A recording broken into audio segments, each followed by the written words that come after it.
Hello guys, இன்றைக்கி எங்கள் வீட்டில் என்ன சமையல் பார்த்தீங்கன்னா, பச்சை பயிரை ஊற வச்சு முளைக்கட்டை வச்சுருந்தாங்க. இது வந்து பச்சை பயிர்னு சொல்லுவாங்க, சிறுபயிர்னு சொல்லுவாங்க எங்கள் ஊரில். அதுக்கப்புறம் மத்தியானம் தக்காளி சாதமும் பொட்டேட்டோ ஃப்ரையும் தான். பொட்டேட்டோ ஃப்ரைக்கும் தக்காளி சாதத்துக்கும் காம்பினேஷன் சூப்பராக இருக்கும்.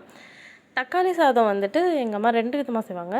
ஒன்று வந்து பொரிக்காஞ்சட்டியில் தக்காளி வெங்காயத்தை வதக்கி மசாலாஸ் போட்டு சாப்பாடு போட்டு செஞ்சு தருவாங்க. அதுவும் சூப்பராக இருக்கும்.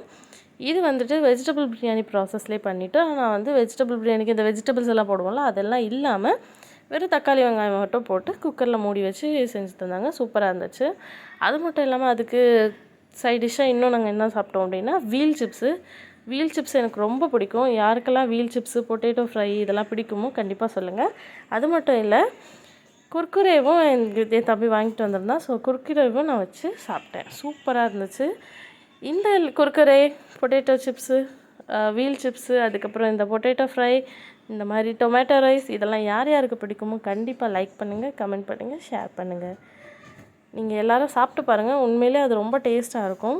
இந்த மாதிரி குக்கரில் செய்கிற தக்காளி சாதமும் சூப்பராக இருக்கும். கட்டாயமாக சாப்பிட்டு பாருங்கள். ஒரு பொட்டேட்டோ ஃப்ரை, கொஞ்சம்